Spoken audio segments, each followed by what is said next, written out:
생생하게 상생하며 YTN 라디오 생생경제. 안녕하세요. YTN 라디오 생생경제 김혜민입니다. 7,731억 원 미국 복권 파워볼에 당첨된 주인공 중 한 명인 레린 웨스트. 레린 웨스트는 자신이 살고 있는 아이오와주에서 파워볼 당첨자가 나왔다는 소식을 듣고요. 전날 구매한 자신의 복권을 찾았는데요. 아무 데서도 찾을 수가 없었답니다. 그래서 급하게 언니에게 전화를 걸어 자신의 트럭에 복권이 있는지 확인해달라고 부탁했는데요. 언니가 트럭 바닥에 떨어진 복권의 사진을 찍어서 보내줬고 당첨을 확인합니다. 세 딸을 키우는 싱글맘인 그녀는 이 돈으로 자선단체를 만들겠다고 밝혔습니다. 정말 이렇게 좋은 데에만 쓰인다면 큰 금액 당첨됐어도 배 안 아플 것 같습니다. 당첨금 얼마냐고요? 웨스트는 일시금 수령 선택했는데요. 세금 제외하고 한화로 약 2,200억 원을 받게 됐습니다. 배까지는 안 아픈데 부럽기는 합니다. 2018년 11월 6일 YTN 라디오 생생경제 지금 시작합니다.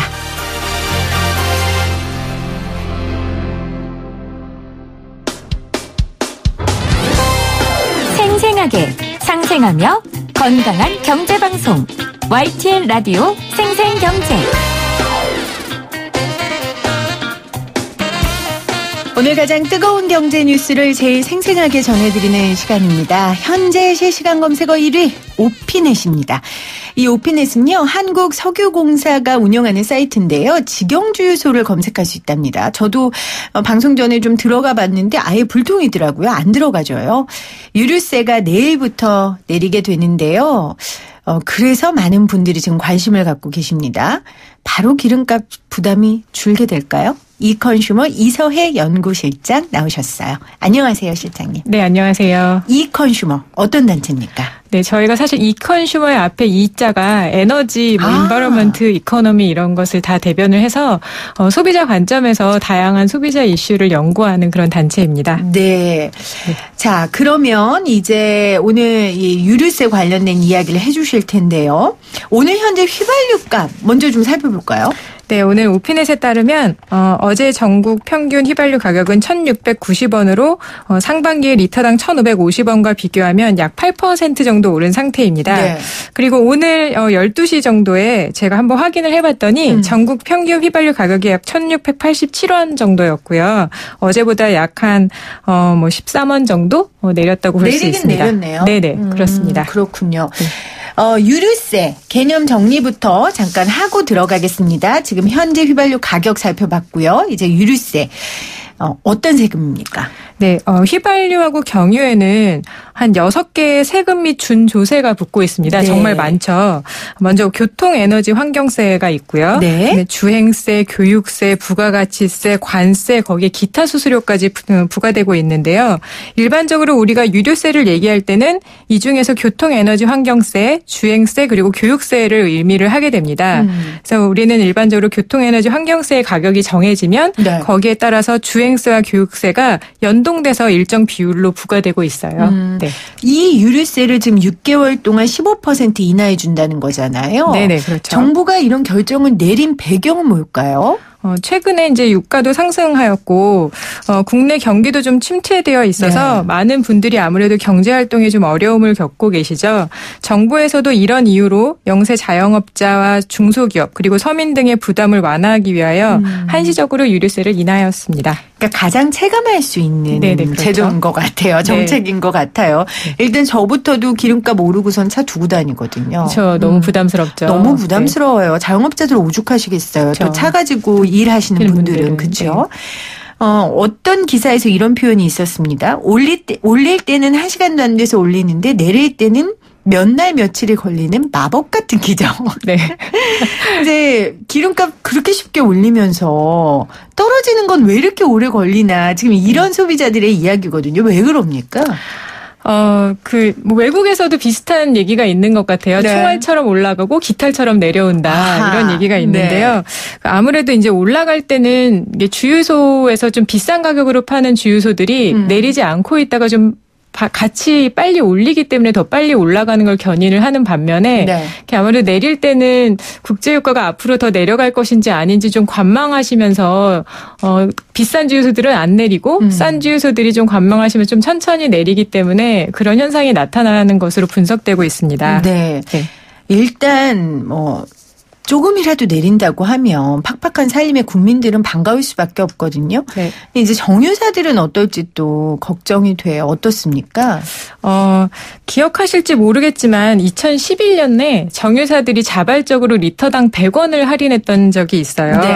그때는 이제 유류세가 아니었고 정유사가 공급하는 가격에서 100원씩을 인하하겠다 이런 것이었는데 충분히 반영이 안 되었다는 것 때문에 정유사들이 좀 많이 곤욕을 치렀어요. 자발적으로 해서 이제 좋은 일을 했음에도 불구하고 이게 뭐 100원이 맞느냐 아니냐 이런 논란이 좀 있었죠. 네. 그래서 그런 경험들이 있어서 이번에는 정유사에서 그 직영점에 대해서는 오늘 시작하였죠. 오늘 0시를 기점으로 가격을 딱 123원, 경유 같은 경우에는 87원 인하하도록 이렇게 하였다고 합니다. 이렇게 네. 하면 일부 좀 정유사에서 손해가 좀 발생할 수는 있는데 뭐 6개월 끝나는 시점에서 바로 가격을 또 인상하면 그런 부분은 좀 해소될 것으로 보입니다. 네. 자, 그럼 여기서요. 주유소를 운용하는 분들은 지금 유류세 인하에 대해 어떻게 생각하는지 잠깐만 연결해서 들어볼게요. 김기용 한국주유소협회 회장 대행 전화 연결돼 있거든요. 안녕하세요. 네, 안녕하십니까. 네. 김기용입니다. 네, 반갑습니다, 대행님. 네. 한국주유소협회는 전국에 주유소 운용하시는 분들이 얼마 정도 계십니까? 저희들 사단법인 한국주유소협회는 지난 1971년도에 설립되었으며 네. 주유소 회원의 권익보호와 복리 정진을 도모하는 역할을 하는 주유소 사업자 단체로서 현재 아마 전국에 12,000여 명의 주유소 사업자가 네. 회원으로 가입되어 있습니다. 대부분 들어가 있다고 생각해도 되겠네요. 예, 네. 그렇죠. 예. 1971년에 설립됐군요. 예. 자, 일단 유류세 인하에 대해서 한국주유소협회는 어떻게 받아들이십니까? 이번 정부의 유류세 인하 결정에 대해서 주유소업계에서도 찬성하는 입장입니다. 네, 어떤 면에서요? 서민 경제에 직접적인 영향을 주는 기름값 인하 요구는 사실 어제 오늘 일만 아니며 그렇죠. 이러한 국민들의 요구에 대해 정부에서는 그동안 주유소 간 가격 경쟁을 촉진시키기 위한 정책들을 추진해 왔습니다. 하지만 국민들의 기름값 인하 요구를 충족시키기는커녕 주유소의 경영난만을 더욱 가중시켜 주유소의 폐업이 증가하는 부작용을 초래하기도 하였는데요. 네. 이러한 시점에서 정부가 서민 고통을 분담한다는 차원에서 이번 유류세 인하 결정을 한 것은 큰 의미가 있다고 생각이 됩니다. 그러니까 그동안 정부에서는 이 기름값을 내리기 위해서 가격 경쟁을 촉진하는 정책들을 썼는데 예. 그게 실질적으로 가격이 내려가는 게 아니라 오히려 폐업이 늘어났었다. 그렇죠. 예. 그래서 주유소 분들도 오히려 이 정책에 굉장히 반갑다는 말씀이시죠? 예, 맞습니다. 네. 지금 우리 같이 실장님 듣고 계신데요. 이 말씀 맞습니까? 네, 아무래도 이전에 보다 이제 주유소들이 경쟁이 심해지면서 폐업하는 주유소들이 많아지고 있는 건 사실입니다. 그게 오히려 가격 경쟁 때문에 혜택 보는 사람이 아무도 없어졌군요. 그렇죠. 그렇군요. 자, 그런데 지금 이게 바로 기름값을 내리는 건 아닌가 봐요, 대행님. 이게 재고 소진을 해야 된다면서요. 여보세요? 예. 네네, 회장님? 예. 네, 제가 대행님께 다시 질문 드릴게요. 예. 기름값을, 그러니까 유류세를 낮추기로 했고 내일부터 실행이 되지만 당장 기름값이 떨어지는 건 아닌 것 같아요. 예, 저희가 현실적으로 일선 자영 주유소들 모두가 11월 6일 오늘부터 이제 바로 소비자 판매 가격을 인하하기란 어려울 것으로 예상이 됩니다. 네. 그 이유는 현실적으로 정유사들이 공급할 수 있는 물량이 한정되어 있고 그렇겠죠. 또한 유류세 인하 이전에 주유소가 정유사로부터 구매해 놓은 재고 물량이 남아 있기 때문인데요. 주유소의 매출 이익이 5%에 불과한 상황에서 수억 원에 이르는 재고분에 대해 손해를 감수하면서까지 판매할 수 없는 그런 상황입니다. 네. 그러니까 지금 유류세가 떨어지기 전에 사놓은 이 물건에 대해서 기름에 대해서는 기존의 가격대로 받을 수밖에 없다. 그 말씀이시죠? 그러면 재고 소진까지 얼마나 걸릴까요? 글쎄, 재고 소진까지 저희들 주유소 규모나 판매량, 주변 여건 등에 따라서 각 주유소마다 1,800배일 거라고 생각은 되는데요. 네. 업계에서는 최소한 한 1, 2주 정도는 필요하지 않을까 예상하고 있습니다. 1, 2주 정도요. 그래도 우리 한국주유소협회에서 유류세 인하 정책에 따른 효과를 소비자가 최대한 빨리 체감할 수 있도록 노력하겠다고 밝히셨더라고요. 참 감사한데 이 부분에 대해서 좀 소비자들에게 설명을 좀 해주실까요? 네, 그렇습니다. 일선 주유소들도 국민들이 고통 해소에 동참하는 차원에서 손해를 최소화하는 수준의 판매 가격 인하를 고려하고 있으며 또 정부의 유류세 인하 발표 이후에 정유사로부터 구매 물량을 줄이고 또 재고 관리를 하는 등 유류세 인하 효과가 바로 나타날 수 있도록 노력하고 있는 그런 상황입니다. 네, 더 노력해 주세요, 대행님. 예, 고맙습니다. 네, 고맙습니다. 예, 감사합니다. 네. 김기호 한국주유소협회 회장 대행과 말씀 나눠봤는데요, 실장님. 네. 일단 한국주유소협회 입장 들으셨고요. 네. 결국은 얼마나 빨리 유류세 할인폭을 체감하느냐는 주유소 손에 달렸다, 이렇게 봐도 됩니까? 네, 아무래도 그렇죠. 근데 이번 정책은 이제 발표하고 나서 오늘 시행하기까지는 이제 좀 시차가 있었잖아요. 네네. 그렇기 때문에 주유소에서 좀 재고 관리를 좀 그래도 그동안 하시지 않았을까 생각이 되고요. 정부에서도 오늘 이제 주유소협회에서 말씀하신 것처럼 정부에서 이제 정유사가 한꺼번에 물량을 공급할 수가 없기 때문에 그 작은 소량이라도 모든 주유소에 유류세가 인하된 가격으로 물량을 공급하도록 노력을 하고 있다고 하니 빨리 재고를 털어내시고 가격을 인하하기를 바랍니다. 네. 재고를 털어내려면 많은 분들이 기름을 지금 넣어야 되는데 기다리시지 않을까요? 아이러니합니다. 그러게요. 네. 지금 4066님께서 궁금합니다. 왜 LPG 차량 연료는 아주 조금 내렸을까요? 이렇게 보내셨는데 이 가격 당연히 가격 원래 차이가 기준이 다르니까요. LPG는 더 작은 폭으로 떨어졌습니까? 그러니까 비율은 똑같이 15%인데 말씀하셨던 것처럼 이제 기준 가격이 다르기 때문에 퍼센트로 하다 보니까 이제 가격이 좀 적게 그렇게 좀 체감을 네. 또 원래 다른 사람 쓰는 건 많이 떨어진 것 같고 가격이 내가 쓰는 건 좀 조금 떨어진 것 같아요. 네. 우리 택시 운전하시는 분 같아요. 기사님 같으신데 문자 보내주셨고요. 자, 시장님 이제는 좀 주유소별로 좀 비교를 해보죠. 네. 주유소도 종류가 다양하잖아요. 그렇죠. 직영 주유소 있고요. 알뜰 주유소 있고. 일단은 직영 주유소를 중심으로 1,500원대 주유소가 지금 속출하고 있다, 이런 기사가 나오는데 얼마까지 먼저 떨어질까, 이게 예상이 될까 싶은데. 그러게 말이에요. 이제 방금 전에 그 주유소협회에서 말씀하셨던 것처럼 이제 자영 주유소들이 얼마나 떨어지느냐의 문제인데 일단 직영 주유소는 전국에 한 8% 정도 되는데 오늘 0시를 기준으로 가격을 이제 일단 인하를 했고요. 그다음에 알뜰 주유소 중에서도 고속도로 알뜰이나 농협 알뜰까지 하면 이제 전체가 아까 직영 주유소까지 하면 12%에서 13% 정도까지는 가격을 좀 바로 인하할 것으로 보여서 이번 주에 조금 일부분 인하를 하고 다음 주가 되면 저희는 좀 기존 물량이 좀 많이 소진되어서 좀 소비자들이 체감할 수 있지 않을까, 이렇게 기대하고 있습니다. 그렇군요. 알뜰 주유소 얘기하기 전에 알뜰 주유소 차 기름 넣으시는 분들은 많이 아닌데 다른 분들은 차이점을 모르실 수도 있거든요. 알뜰 주유소가 뭔지 좀 간단하게 설명을 좀 해주세요. 네, 알뜰 주유소는 이제 석유공사에서 대량으로 이제 석유 제품을 구입해서 주유소에 좀 싸게 판매하는 그런 주유소입니다. 그래서 이제 기존 정유사와 품질은 비슷한데 거의 동등한데 이제 가격이 조금 저렴하게 판매하는 그런 주유소라고 생각하시면 될 것 같습니다. 그러면 이 알뜰 주유소 같은 경우는 어떨지가 궁금한데 지금 수원시 권선구에 위치한 알뜰 주유소는 휘발유 가격이 1,499원까지 나왔다고 하더라고요. 네, 그렇죠. 알뜰 주유소가 이제 평소에도 다른 정유사 주유소보다 좀 저렴하긴 한데요. 유류세 인하도 역시 이제 좀 빨리 반영을 하고 있는 것 같아요. 그래서 저희 이컨슈머에서는 매일 아침에 이제 서울 지역의 주유소 가격 조사를 하고 있는데요. 서초구에 있는 알뜰 주유소가 이제 오늘 아침에 보니까 딱 어제보다 정확하게 휘발유 123원, 경유 87원 내렸더라고요. 그래서 지금 이제 휘발유를 123원 이상 내린 알뜰 주유소가 한 7% 정도 되고요. 오늘 아까 12시 정도에 보니까. 네. 경유를 87원 이상 내린 알뜰 주유소가 한 9% 정도 돼서 좀 비율이 그래도 높은 것으로 나타나고 있습니다. 네. 과거에 유류세를 내린 적이 있었는데 2008년도로 네, 기억을 합니다. 네. 당시에도 정부가 기대했던 인하 효과만큼 소비자들은 체감을 못했단 말이에요. 그 이유는 뭡니까?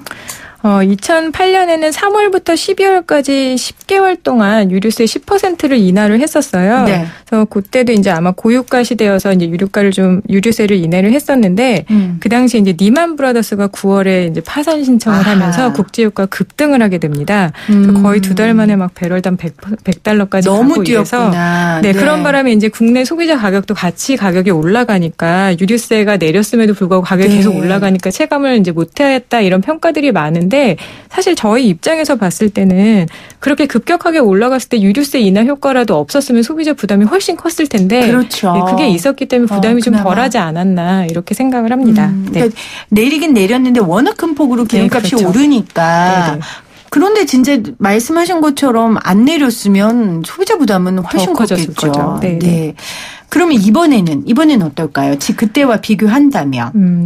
지금 이번에는 지금 최근까지 국제 유가가 좀 천천히 상승을 이제 계속하고 있었기 때문에 아마 이제 국제 유가 상승으로 인해서 이런 유류세 10%를 실시를 하긴 했는데요. 네. 어제 신문 기사에도 나왔지만 이란 제재에서 일단 우리나라가 좀 제외가 되기도 했고, 그래서 좀 당분간 아주 급격히 올라가는 요인은 좀 없지 않나. 그래서 이제 정유사와 주유소에서 흡수하지 않는다면 국민들에게 이제 그 혜택이 돌아갈 수 있을 것으로 보여집니다.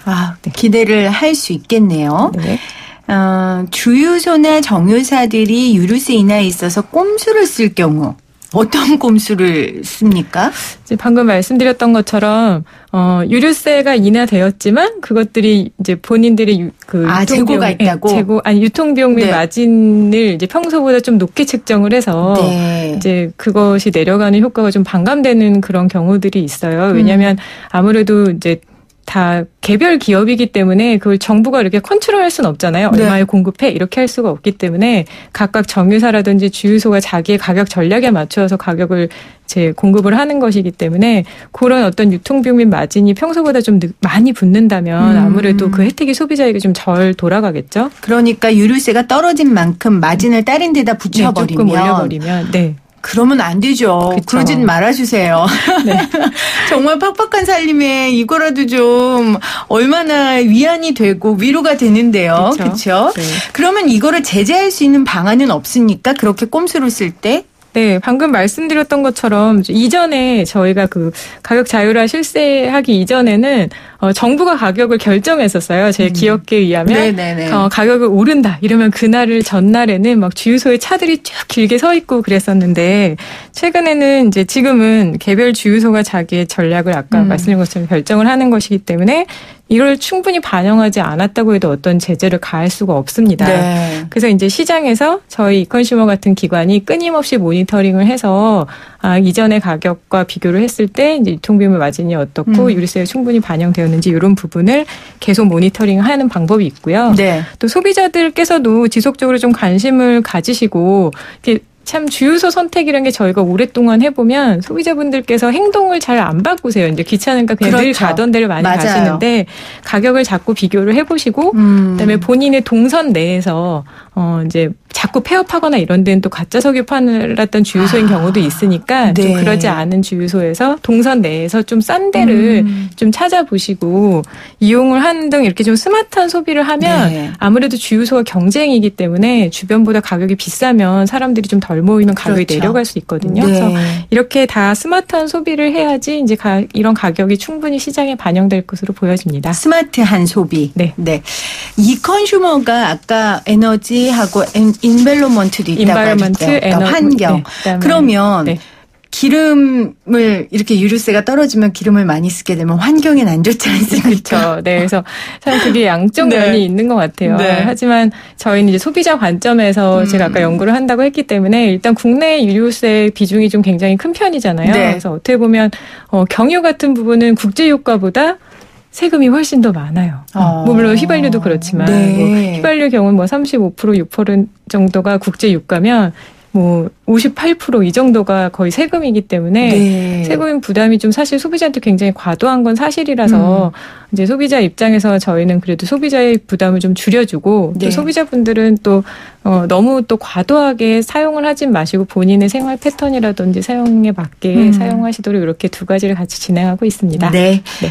지금 2733님께서 와우 우리 도봉동은 경유값 내렸어요. 1369원 90원 가까이 내렸네요. 어제보다 이렇게 하셨어요. 네. 우리 청취자분들이 늘 좀 힘들다는 말씀들 많이 보내주시는데 오늘은 좀 신나는 문자 내용을 좀 보내주셔서 저도 덩달아 신이 납니다. 오늘 떨어지는 기름값 유류세 관련돼서 이야기 나눠봤는데요. 이컨슈머 이서혜 연구실장이었습니다. 고맙습니다. 네, 감사합니다.